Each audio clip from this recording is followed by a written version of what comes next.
Olá, nós vamos conversar hoje sobre a terapia com hipnose.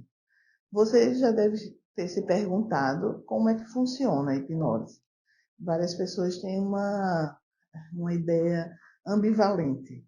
Pensa que é uma coisa muito interessante e atraente, e ao mesmo tempo tem pessoas que acham que é uma balela, que não é uma terapia de verdade, que a pessoa não melhora de verdade, é apenas de alguns sintomas. Nós vamos conversar para que você tenha uma clareza sobre realmente o que é esta terapia que usa este fenômeno, as técnicas de indução hipnótica e a compreensão do fenômeno hipnótico presente nas relações humanas, e mais ainda numa relação psicoterapêutica entre um médico, um paciente, um psicólogo e o paciente. Esta relação, esse vínculo, ele é extremamente importante para acelerar a cura. Nós vamos conversar sobre isso.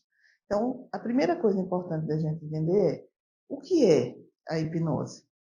A gente sempre pensa aquela imagem antiga de que é um estado sobrenatural, fora do comum, um estado extraordinário. Mas a ciência moderna já demonstrou que este nome hipnose, embora seja um nome antigo, que a palavra hipnose remeteria à ideia de sono, e muitas pessoas pensam que é uma espécie de sono, porque muitas vezes as pessoas estão hipnotizadas de olhos fechados, mas a gente sabe hoje, através dos experimentos, dos estudos científicos, que durante a hipnose a pessoa está acordada. Ou acordada tranquila, relaxada profundamente, ou acordada tensa, sob uma forte emoção. Tanto um estado quanto o outro são uma espécie de facetas de uma mesma moeda. E o que é esta essência? A essência é estados emocionais intensificados que produzem alterações tanto psicológicas quanto fisiológicas no corpo. Por isso, os vários efeitos, as várias formas de se tratar determinadas doenças com a hipnose.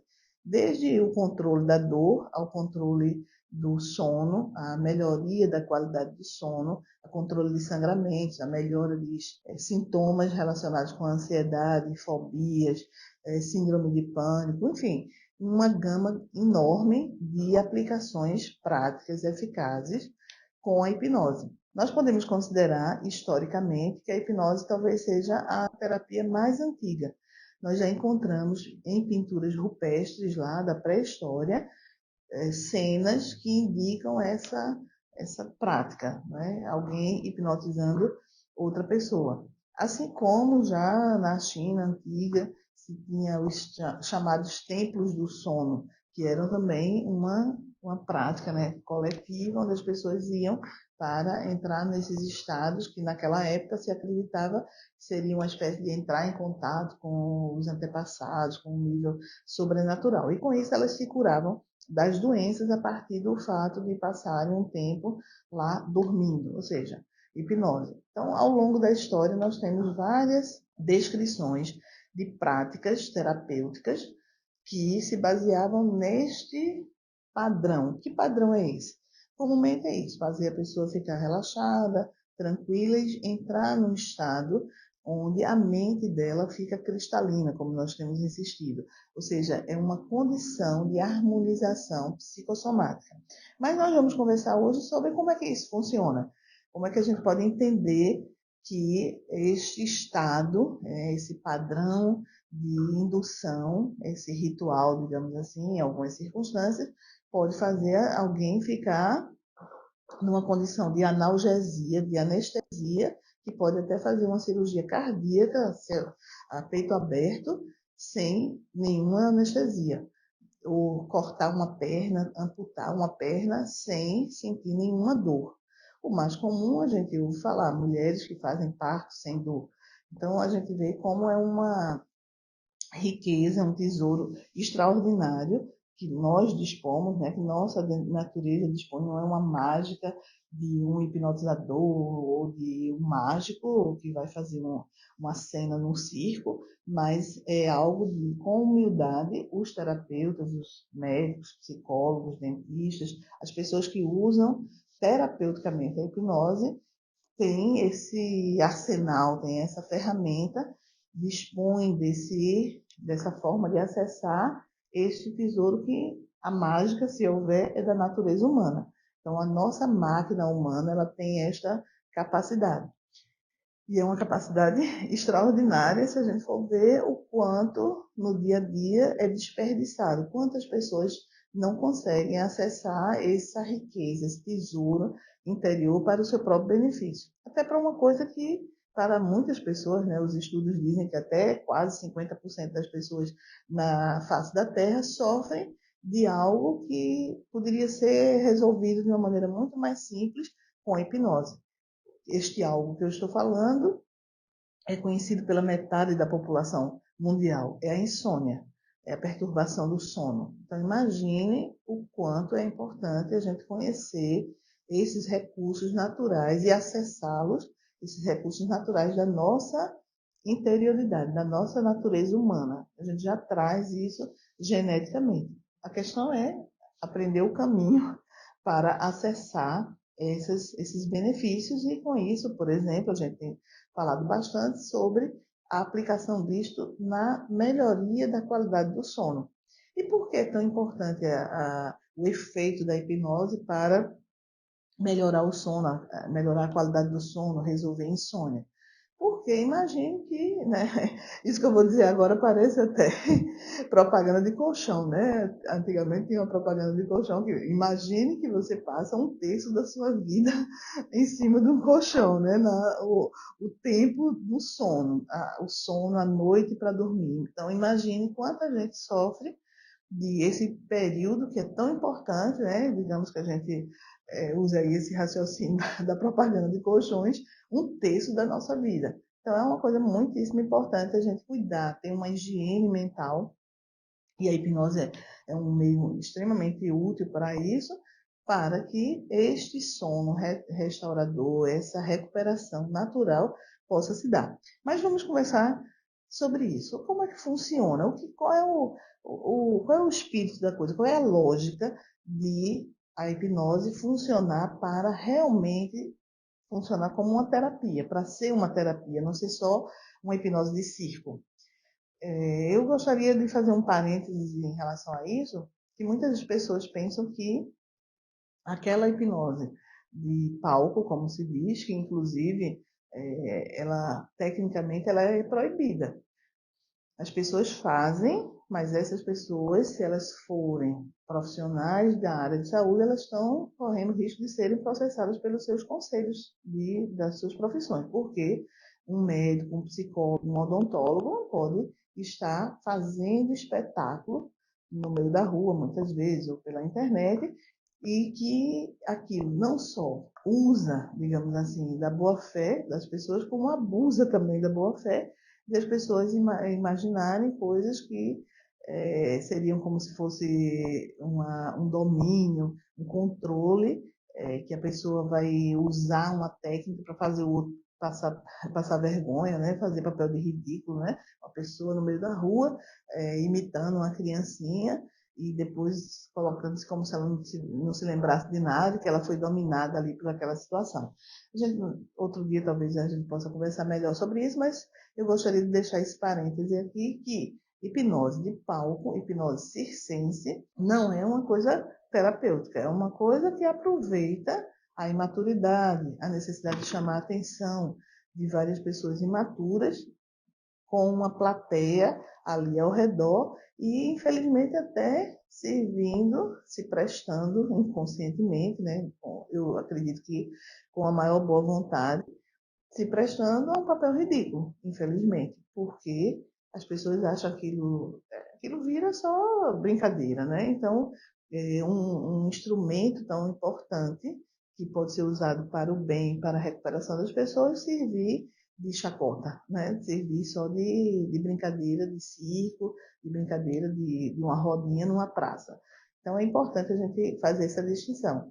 Eu, como sou presidente de uma sociedade de hipnose, de estudos sobre hipnose, aqui em Pernambuco, já fui presidente da Confederação Brasileira de Hipnologia, todo o pessoal que estuda hipnose cientificamente, que usa terapeuticamente, como médico, como psicólogo, como odontólogo, dentro da sua área de atuação, claro, né? Por exemplo, um odontólogo, eu sempre digo isso nos cursos, um odontólogo que vem fazer um curso de formação de hipnólogo, para aprender a hipnotizar e com isso poder melhorar a dor, né, do paciente, poder fazer procedimentos sem anestesia. Imagine que um paciente não possa usar anestesia, um odontólogo que saiba hipnotizar vai ser muito útil para ele poder fazer os seus procedimentos sem precisar usar da anestesia. E, eventualmente, claro, num consultório odontológico, imagine que uma pessoa tem uma fobia de dentista, então um odontólogo que saiba métodos de motivação, de indução, de uma tranquilização e tudo mais, vai naturalmente ajudar o seu paciente naquele âmbito da odontologia.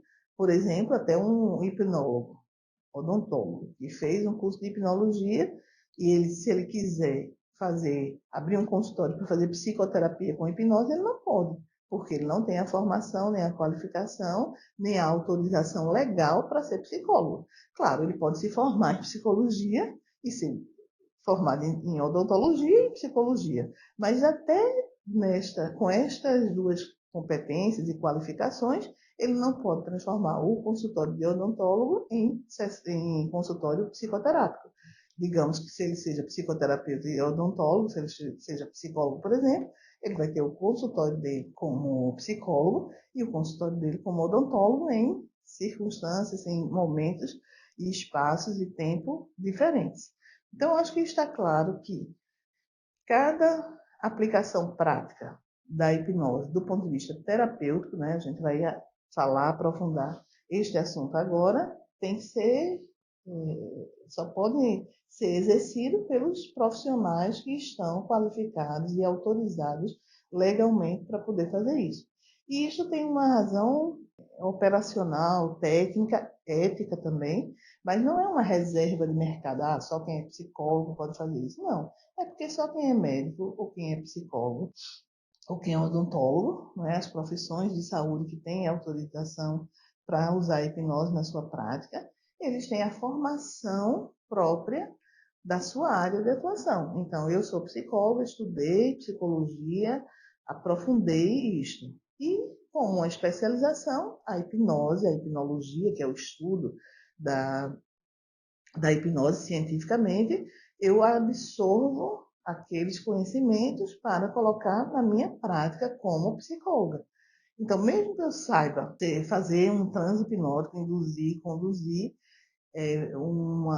todo um direcionamento terapêutico com hipnose, se eu estou fazendo isso para uma pessoa que tem um problema físico, por exemplo, um sangramento, digamos, um hemofílico que tem crise de sangramento, ou uma pessoa que tem um problema de uma deficiência plaquetária, né, das plaquetas, e fica tendo hemorragia, e tem isso por conta de algum problema físico, no fígado, enfim. Como, por exemplo, eu já acompanhei vários pacientes nessa condição no EMOP, aqui em Recife, que é o Hospital Hematológico. Mas eu acompanhava o paciente psicologicamente, fazia hipnose, várias vezes fui chamada para fazer hipnose para controlar sangramentos, mas em nenhum momento eu usurpei, digamos assim, eu ultrapassei os limites da psicologia, o que a gente chama de psicologia hospitalar. O médico é quem conduzia o tratamento, porque, claro, o médico era ele e eu estava ali como um auxiliar, uma coadjuvante naquele caso. Os meus clientes no consultório que vêm fazer psicoterapia para tratar de insônia, de problemas psicológicos, de problemas de ansiedade, de estresse, problemas psicossomáticos, são atendidos com psicóloga e não invadindo, digamos assim, a área de outra pessoa. Então, como eu estava dizendo, isso não é só uma questão que é justa, né, legal, ética, mas é uma questão científica, operacional e de eficácia. Quem está mais preparado e autorizado para exercer aquela profissão tem uma formação prévia. Então, não é alguém que vai fazer um curso de 6 meses ou até de 1 ano, de 2 anos, ou ler um livro, ou assistir vídeos na internet, que vai ter a qualificação de todos os outros aspectos que um médico estuda quando estuda medicina, que um odontólogo estuda quando estuda odontologia, ou um psicólogo estuda quando estuda psicologia. Então, eu acho que esse parêntese é necessário para que a gente possa realmente entender o valor e aproveitar o que é realmente uma terapêutica inspirada, utilizando este fenômeno chamado fenômeno hipnótico. Então, a primeira coisa que eu queria chamar a atenção é o seguinte: imagine que você tem um problema de insônia, de medo de elevador. Eu estou dizendo exemplos, né? A gente pode ter milhares de exemplos, de problemas de pele por questões emocionais, enfim. Este problema, ele é como uma fome. Vou usar essa metáfora. É como uma fome, você está com fome.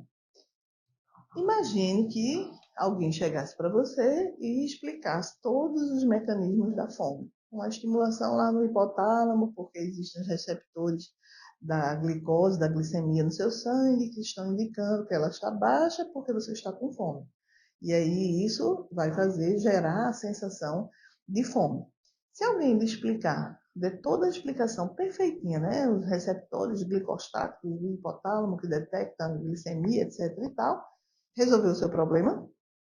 Às vezes até piora, né? Porque simplesmente explicar o que está acontecendo não é suficiente para resolver o problema.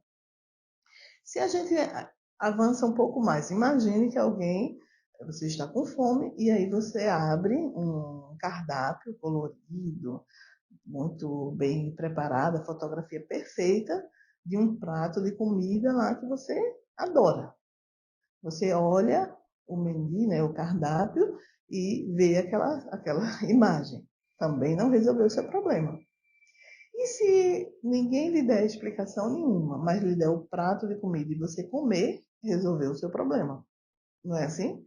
Então, a gente pode dizer o seguinte: a solução real dos problemas, principalmente se são problemas de ordem emocional, de fundo emocional, que precisa de uma psicoterapia. E o que significa precisar de uma psicoterapia? Significa que existem situações internas, interiores, profundas, que geram, muitas vezes, alterações nos circuitos cerebrais, ou se não geram, mas pelo menos caminham por esses circuitos cerebrais, fazem umas espécies de mapas cerebrais.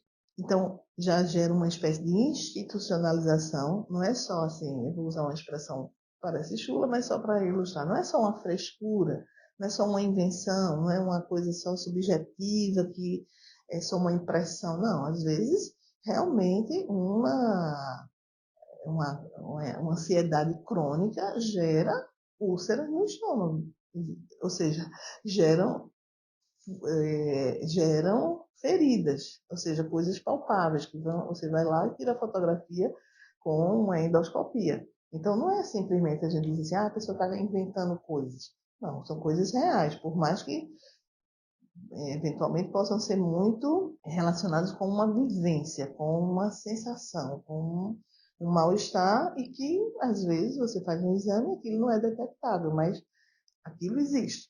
Então, se eu tenho essa condição, esse estado que gera problemas, dificuldades, efeitos que eu não consigo controlar, então, para resolver isso, eu preciso de um tratamento sério. Sério que eu digo que seja efetivo, que realmente haja uma mudança. Não é simplesmente um conselho. Isso não é psicoterapia. Em psicologia, a gente estuda a diferença entre aconselhamento e psicoterapia. Então, o aconselhamento como o nome já está dizendo, é um conselho. Às vezes, a pessoa está passando por alguma dificuldade, não sabe como resolver, às vezes em relação até à educação do filho, às vezes é uma situação pontual, né, que a pessoa estava razoavelmente bem e tal, diante de alguma crise, alguma situação de crise, de mudança na vida. Às vezes basta um toque, né, uma dica, uma orientação, sei lá, se a gente pudesse dizer assim, pelo menos metade, né, talvez seja mais do que essa estatística. Eu estou só dizendo uma impressão. Mas a gente pode dizer que muitos dos casos que procuram ou que necessitam de um acompanhamento, de um tratamento, podem ser resolvidos muito mais rapidamente por uma via que não seja analítica ou que não seja só analítica. Analítica quer dizer, o paciente vai, ou o cliente, para um psicoterapeuta, fala, diz os seus problemas, diz o seu, os seus sintomas, fala sobre a sua vida e com isso, com esse falar, que a gente chama tecnicamente de elaborar, né, vai elaborando aquilo, a pessoa vai trazendo de dentro de si mesma, ela começa a perceber coisas e vai mudando. Mas uma gama enorme de situações não são, para estas situações não é necessário uma análise profunda. Jung, Carl Gustav Jung, escreve em seu livro A Prática da Psicoterapia, um livro muito interessante para leigos, inclusive, que queiram se aproximar, né, iniciar um aprofundamento também dessa compreensão sobre o que é o tratamento, como é que as pessoas melhoram das suas vivências, dos seus problemas. Ele diz uma coisa bem interessante. Na época que ele escreveu, né, no início do século passado, que havia todo esse movimento maior de que a compreensão, a análise, né, essa abordagem analítica dos problemas era um caminho, né, psicanalítico, Freud e tudo mais, estava assim, ganhando muita força. Mas naquela época já existiam vários métodos psicoterapêuticos que solucionavam muita coisa. O principal, o mais conhecido, era a hipnose. Naquela época estava se falando muito da importância da sugestão na hipnose. O treinamento autógeno de Schultz já era bastante conhecido, bem reconhecido naquela época, que é um processo de auto-hipnose. Enfim, toda essa área de terapias chamadas sintéticas, em oposição a analíticas, né? Analíticas, como eu disse, o paciente vai, fala, analisa, o terapeuta às vezes analisa o sonho, enfim. E quando é aquela visão bem clássica, o terapeuta fica só escutando o paciente falar as associações que vêm na sua cabeça, né? Isso é a seção clássica de uma psicanálise que muitas vezes não funciona. Por quê? Neste raciocínio que nós estamos falando, e Jung e outros já reconheciam, muitos desses problemas, eles não precisam desta análise. E eu fiz uma comparação aí, não muito perfeita, mas só para a gente ter essa ilustração de que a análise para muitas pessoas é um conjunto de explicações, ou então o aconselhamento é como se aquela pessoa estivesse com fome e eu vou explicar a ela por que ela está com fome. Mas isso não resolve, às vezes, o problema dela. Às vezes, pode ser até um estímulo para a pessoa saber que funciona daquele jeito e ir procurar alguma solução, e procurar uma comida, né, um prato para comer. Então, neste sentido, é muito importante a gente ver o valor da hipnose. Toda relação entre pessoas pode fazer com que exista, aflore, um estado emocional, uma reação emocional, um medo, uma sensação de segurança muito grande, uma calmaria, uma sensação de proteção. O fato de, às vezes, a pessoa só escutar a outra, né? É muito difícil para as pessoas escutarem umas às outras. Então, a arte de saber ouvir e muitas outras coisas, mas só para nós nos situarmos nesse campo, na hora que existe essa interação, esta relação de confiança, de segurança que o vínculo terapêutico produz, e isso depende muito da personalidade do terapeuta e da compreensão que ele tem de como funciona os estados emocionais, tudo isso é uma espécie de hipnose. Então, a gente diz que não é que se faça terapia, psicoterapia, relacionamento, influência de uma pessoa sobre outra, seja a mãe sobre um filho, seja um terapeuta sobre o seu cliente, seja um padre, um pastor sobre os seus liderados, né, os seus fiéis, sempre que alguém influencia profundamente a outra pessoa, esta relação contém um fator hipnótico. E o que é este fator hipnótico? É um relacionamento emocional onde há abertura para que o outro aceite proposições, que comumente a gente diz sugestões, mas não é qualquer sugestão. Daqui a pouco eu falo especificamente sobre sugestão. Quando a pessoa confia no outro e o outro, o entrar em contato com o outro de alguma forma, com a voz, pelo tom de voz, pelo toque, muitas vezes, tudo isso gera no outro, ou pode gerar, né, uma reação emocional. Então, essa reação emocional, do ponto de vista terapêutico, é uma reação que se espera, 90% das vezes, que seja uma reação de tranquilização, de fazer a outra pessoa se sentir melhor. E esse se sentir melhor não significa necessariamente se sentir agradavelmente melhor, mas se sentir uma confiança em que ela pode se sustentar, digamos assim. Este fator hipnótico ele está presente em qualquer relação interpessoal. Mas numa relação terapêutica, um médico com o seu cliente, como eu disse, o psicólogo com o seu cliente, enfim, numa relação terapêutica, ele tem que estar mais ativo, mais aflorado. E aí sim há uma diferença muito grande entre um profissional que tem esse jeito, que tem essa atenção adequada, que conhece isso, para que ele estabeleça o que a gente chama de rapport, essa confiança com o paciente. A gente pode dizer assim, hipnose vai estar presente sempre. Mas eu posso ter uma situação onde aquilo não esteja sendo bem manejado, digamos assim. O terapeuta não entende, ele presta atenção a outras coisas e não a esse fator não verbal, emocional, e muitas vezes não aproveita toda uma série de oportunidades de sinais que existem ali para que ele possa conduzir adequadamente o seu cliente para a melhora, para a cura ou para o controle do sintoma, que muitas vezes é o que é necessário. Então, a gente pode dizer que existem gradações do efeito hipnótico e que todos eles são importantes. O primeiro deles é, muitas vezes, rapidamente, com a hipnose, você consegue controlar, fazer o paciente deixar de ter aquele sintoma. Seja um sintoma de uma fobia, seja insônia, seja sintomas psicossomáticos, enfim. E por que isso acontece? Porque é como se fosse a tortura chinesa, que muitas vezes a gente diz. É uma coisa que parece pouquinho, mas aquilo somado gera uma tensão, um desequilíbrio grande. Então, na hora que você alivia aquela fonte de tensão, gera um efeito muito grande. É como aquela história que se diz, né? Em terra de cego, quem tem um olho é rei. Então, quando o cliente já está muito desgastado, tenso, já não aguenta tanto tempo que não dorme direito e tal, quando você gera essa vivência, o contraste, pelo contraste da vivência de você conseguir entrar no estado de tranquilidade, relaxamento e tal, isso já vai gerar um alívio do sintoma.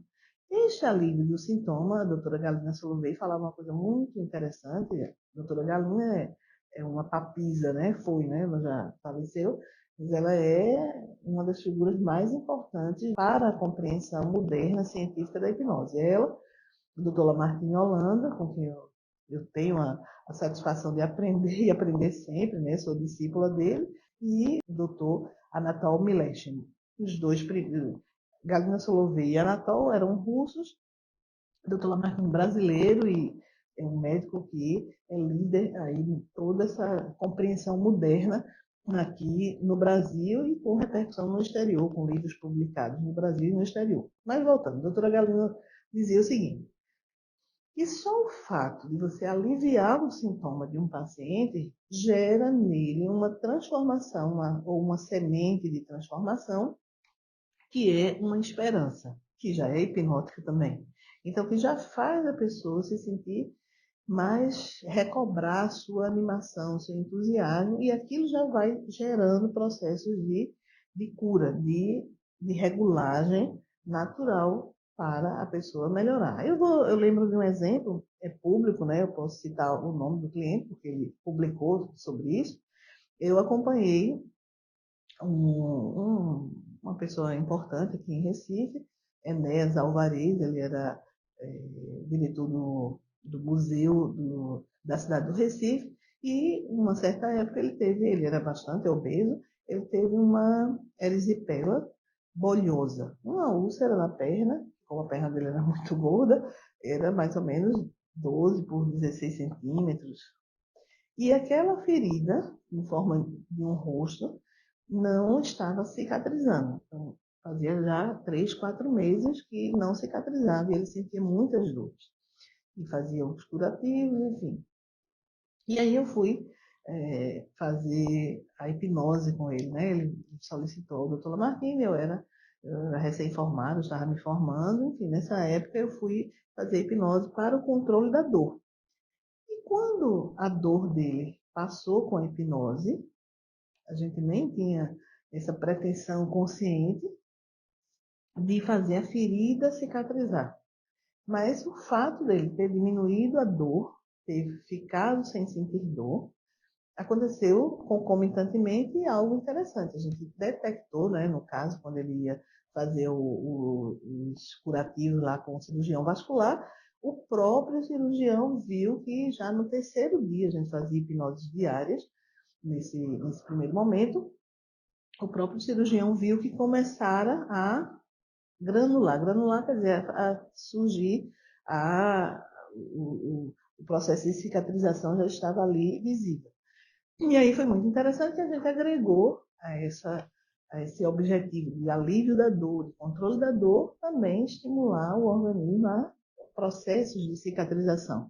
Inclusive, isso foi até objeto de um dos trabalhos que eu apresentei numa das reuniões anuais da Sociedade Brasileira para o Progresso da Ciência. Então, o primeiro efeito que a hipnose dá é o alívio dos sintomas, e isso podendo ser algo importante para deflagrar os processos naturais de recuperação.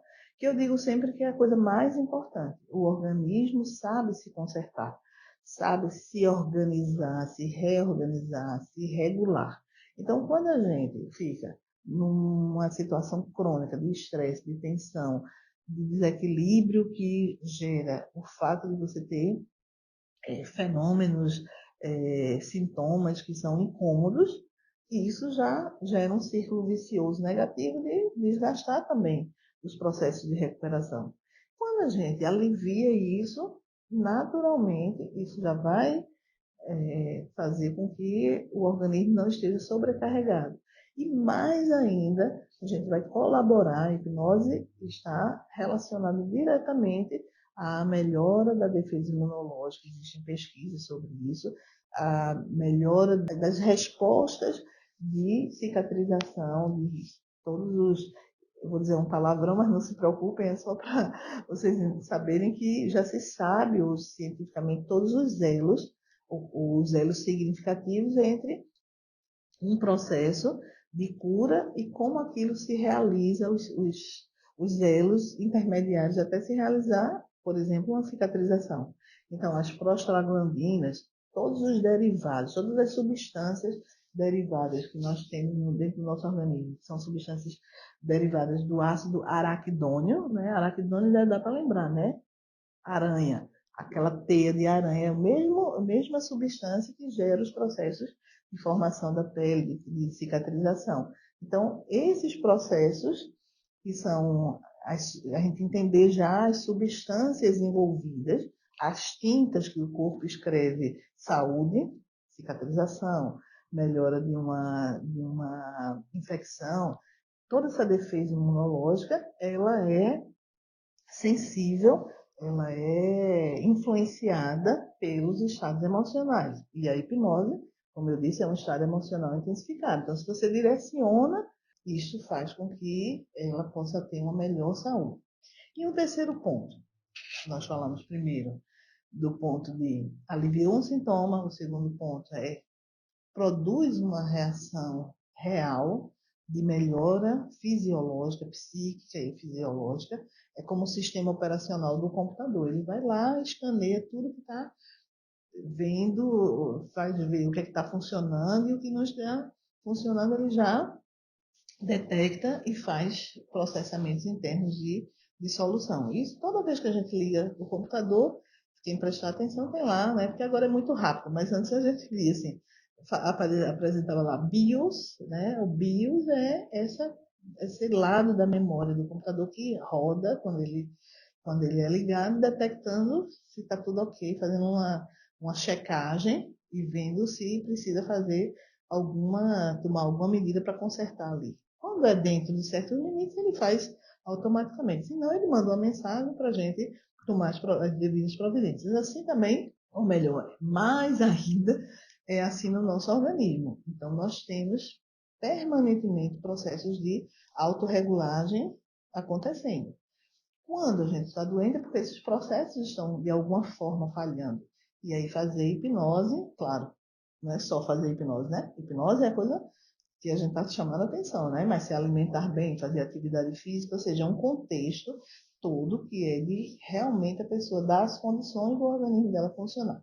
O terceiro ponto que eu vou passar a falar é muito importante e é talvez a coisa que as pessoas mais associem em relação à hipnose, que é a questão da imaginação, das sugestões, né? De como você pode formatar na sua consciência, através de exercícios, de técnicas de auto-hipnose, de meditação, ou o terapeuta direcionando com o cliente para conduzir a um determinado efeito, a um determinado controle que ele queira naquele momento, da capacidade que o cérebro tem de conversar com as estruturas que estão abaixo do córtex cerebral, da casca aqui, da nossa consciência.